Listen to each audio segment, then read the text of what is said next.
Hi everybody, Tim Moore here with the Easy Academy. Hey, as a realtor, I'm sitting here with Brad Schock, architect extraordinaire, and we've been talking a lot about the market, lack of inventory.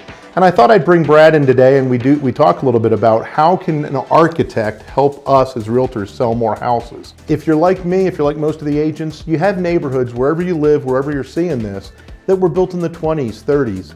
Big deep lots, Cape Cods, outdated architecture, in a lot of ways almost not even functional. They didn't have the first floor masters, they didn't have the big open ceilings, they didn't have the open kitchens.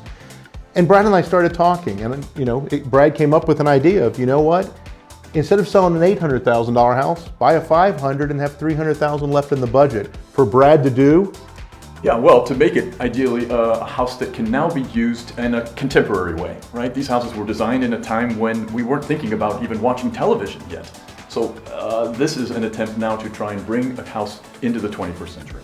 So you're talking about remodeling or adding on, or both? Generally, it's both. The better idea is to try and capture obviously the flavor of the house, right? These houses actually have a beautiful, usually curb appeal that is very difficult to duplicate in nowadays. So now I'm looking to try and make it more livable inside. An open plan, as you suggested, opening up the kitchen to the family room in a way in which the family now can interact with each other. But oftentimes, these houses have a smaller footprint. The good news is they have a bigger yard in which you can grow to. So you can build on the back of the house, expand the house, make it more functional for today's way of living. So what I hear from that is, I can't find my clients the right house. Brad can solve the problem. What do you do, Brad? You got a formal living room that, let's face it, almost no one uses. A lot of formal dining rooms no one uses. The Cape Cods with the roof lines and things.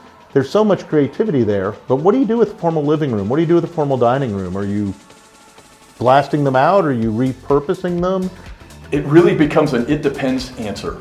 Oftentimes, yes, the formal living room, more often than not, it becomes the home office, right? More and more of us are leaning toward working out of the house.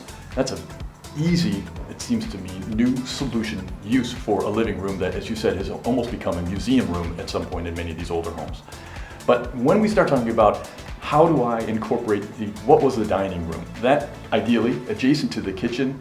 Oftentimes I remove the wall from the kitchen and the dining room, and now it becomes a much easier flow, a much more open plan, which is what most new families are desiring. When I'm designing a house from scratch, I don't design a dining room any longer. Those days are behind us.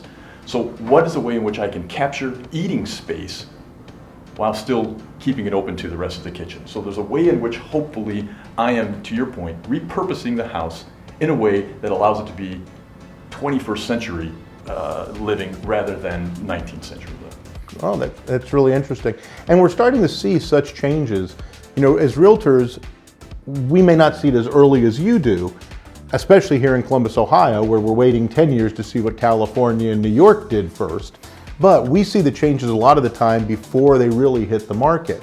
One of the interesting things I found, and I'm sure a lot of the agents that'll watch this have found, we now have families with 3 kids at home and 2 parents that are working from home. The old house with a little tiny den or working at the kitchen countertop doesn't seem to work.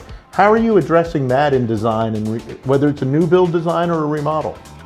Well, oftentimes what we're trying to do now, as you said, is give each adult, if you will, in the house their ability to retreat to where they can be productive, especially when we know we have little ones running around and unfortunately interrupting their day. Sometimes it's a matter of truly carving out some space within their bedroom, and some of them enjoy that. I just need more space, Brad, off of my bedroom to be able to put a desk and work out of that room. I don't need a separate room per se, but we're capturing and absolutely using things now like the lower level. The basement, if designed correctly and laid out correctly, doesn't have to feel like a dungeon. It can actually feel like a wonderful space to go down to and be productive. And again, beats getting in the car and sitting in traffic and driving into the city, which is what we used to do.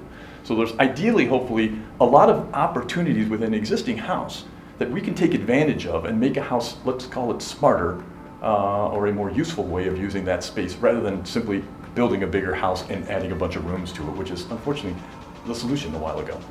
That's interesting. Hey guys, I hope this was educational. I love the idea of taking a client before I have to go show them things they don't like or I can't find them something. I love taking clients to Brad first.